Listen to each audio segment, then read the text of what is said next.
Today we celebrate Fully Alive at 35 with our 5th video interview. Both our interviewee and our interviewer came to MCC Palm Beach at the invitation and encouragement of a friend. Bob Finley first attended an MCCPB service in 1987. During a time when he was going through a personal, spiritual struggle, a friend took him to his first MCC service.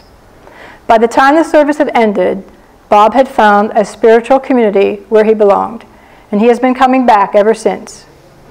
Over the last 29 years, Bob has shared his treasure, time, and talents with MCCPB in many ways, including participating on the board for 16 years, including serving as a vice moderator, participating in the worship team, singing in the choir in the bass section, often as the bass section of one, and participating on several fundraising teams.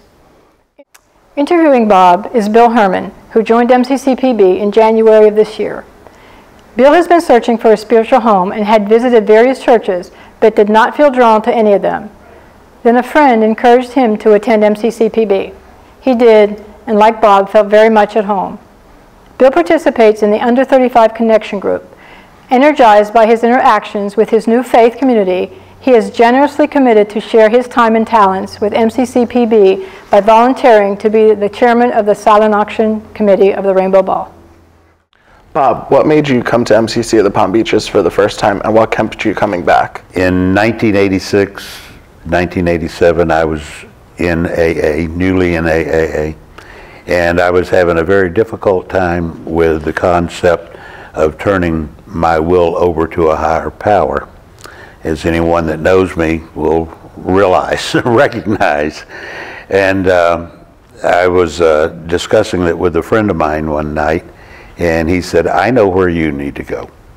He said, you be ready Sunday morning at 10 o'clock. I'm going to pick you up and I'm going to take you to a church. So he picked me up and he took me to MCC that was meeting down on Flagler Avenue at that time.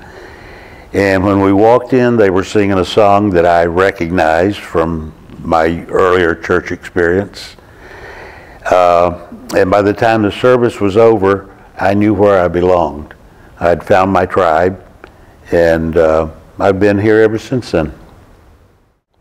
How is your experience of MCC of the Palm Beaches different today than when you first joined? I think one of the biggest differences that I see is the increase of young people, of children in the church, which is a very pleasant thing for me. I think at one time, if I had heard a baby cry in church, I would have had a fit.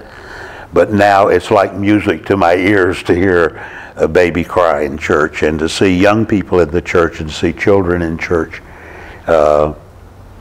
And on top of that, I think also more of the acceptance of the congregation and of MCC as a whole throughout the community, where before it was like, okay, as long as you're quiet, you can be here.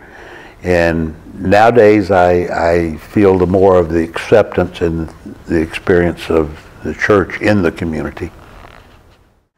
Thinking out of the box in 10 words or less, what do you see as the future of MCC of the Palm Beaches?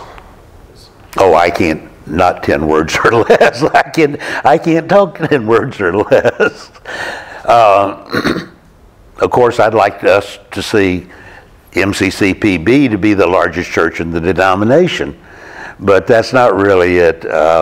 What I would like to see is a greater outreach of the church to the young people, the LGBT teens and young people like yourself. It does me real good to see you taking part in the church so soon. Stephanie, Francine, the activities that the young people are being involved in, I think that's wonderful, and I'd like to see us do greater work there. I'd also like to see us do greater work amongst the LGBT Latin community. I think that's one group that's being very much ignored, and I know how, being raised as a Catholic, how disenfranchised that they probably feel in the community.